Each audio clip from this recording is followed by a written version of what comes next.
Hello, History Hatters! Just one block from Dupont Circle in Washington, D.C. stands the Whittemore House, home of the Women's National Democratic Club. First Lady and United States Delegate to the United Nations, Eleanor Roosevelt made national broadcasts from inside the club. She and former First Lady Edith Wilson were strong supporters of the club from its earliest years.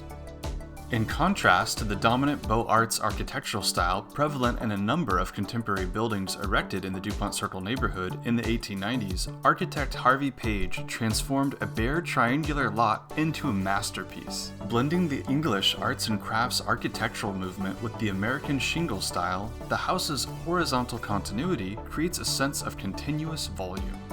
This effect is enhanced by the intricate modeled Roman brickwork, which remains flat and unbroken except to accommodate the house's angular turrets and tooled copper oriel bay window.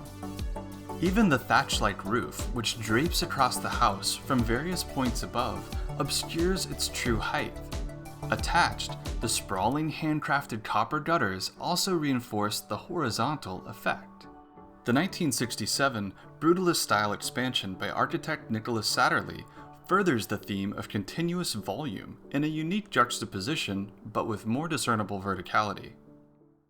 Page designed the house for opera singer Sarah Adams Whittemore, a descendant of Presidents John Adams and John Quincy Adams. With special attention paid to the house's acoustics, it became a showplace and one of the first electrified houses in Washington. Although several other occupants enjoyed the house since its erection in 1894, the most notable are the audacious women who believed they shared a right to political and civic engagement. In 1922, just 2 years after women won the right to vote with the 19th Amendment to the Constitution, Emily Newell Blair founded the Women's National Democratic Club and oversaw the creation of more than 1,000 such clubs throughout the country. Fellow suffragette Daisy Harriman lent her parlor to the club and enlisted other prominent figures for their membership and support. President Woodrow Wilson endorsed the club, and First Lady Edith Wilson served as an honorary president.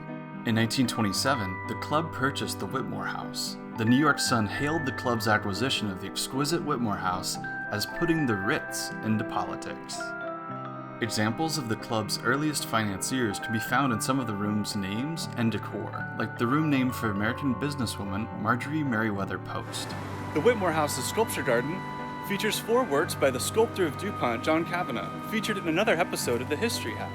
However, the museum's interior contains a 5th piece depicting former U.S. House of Representative Bella Abzug.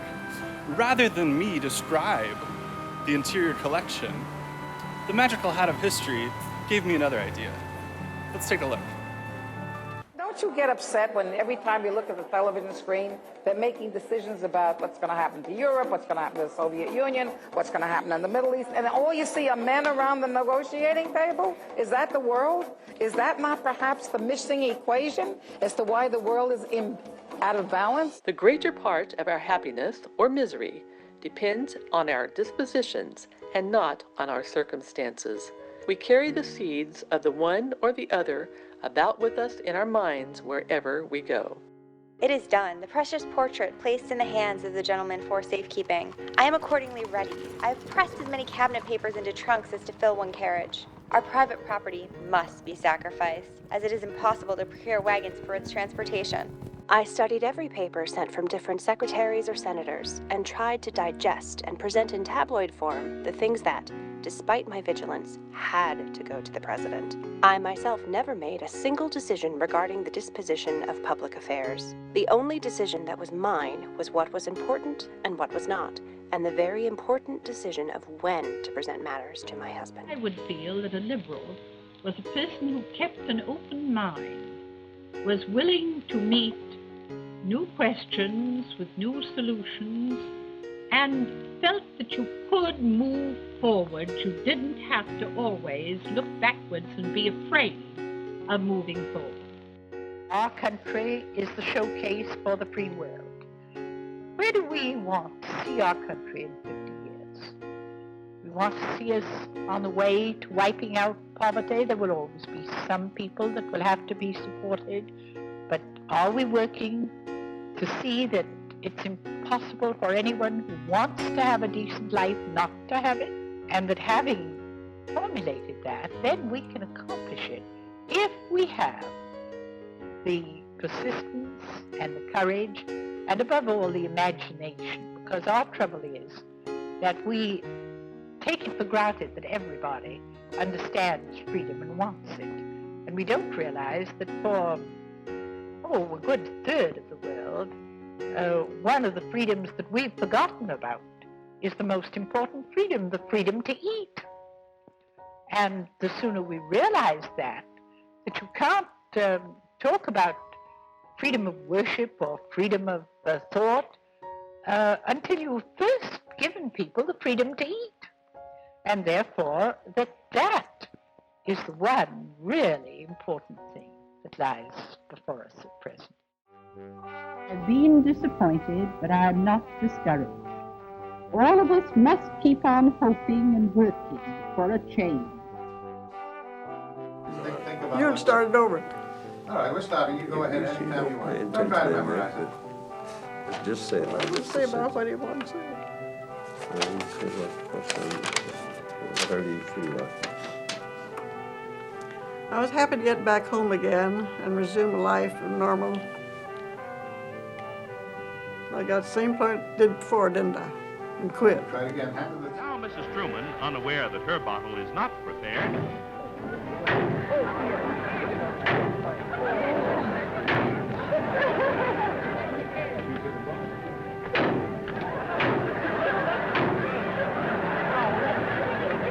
You don't have to answer on advice of counsel. How many butlers do you think we have?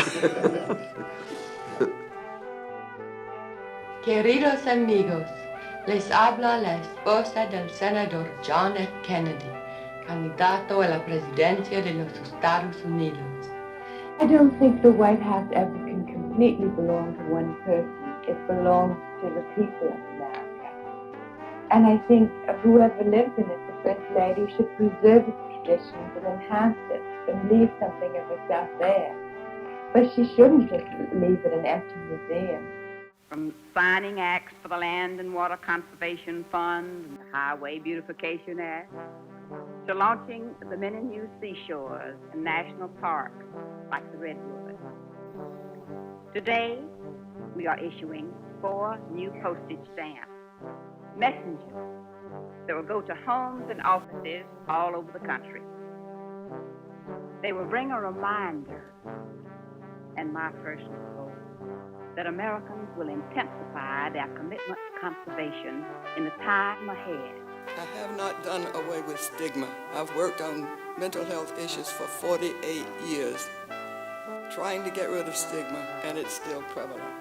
It's so distressing. But you're making progress, Mrs. Carter. Too often, people write off concerns about education and health care or the minimum wage and domestic violence as so-called women's issues that are unrelated to the economic and political challenges we face.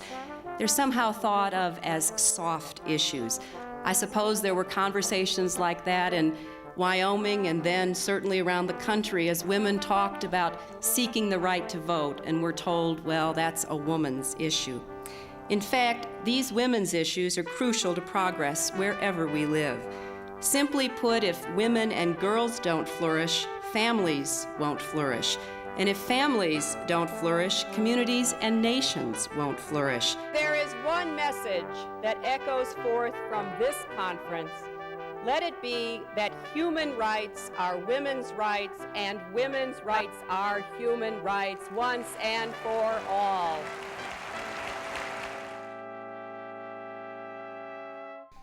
You see, our glorious diversity, our diversities of faiths and colors and creeds, that is not a threat to who we are. It makes us who we are.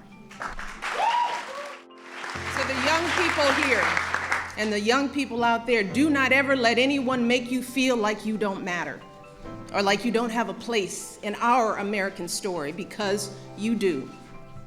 And you have a right to be exactly who you are. But I also want to be very clear. This right isn't just handed to you. No, this right has to be earned every single day.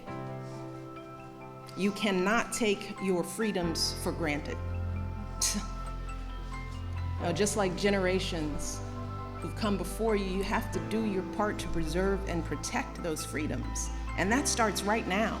The Whittemore House stands as a testament to women who, fueled by their newfound right to vote, created an exquisite place where women interested in progress could meet and lead. The legacy of generations of inspiring women fills the Women's National Democratic Club, emboldening women today to engage in an arena still dominated by men with their vote, their voice, and their public service. I would like to thank the staff of the Whittemore House and the Women's National Democratic Club for making this episode of The History Hat possible. Subscribe by clicking on the History Hat logo as we continue to explore the mysteries of history.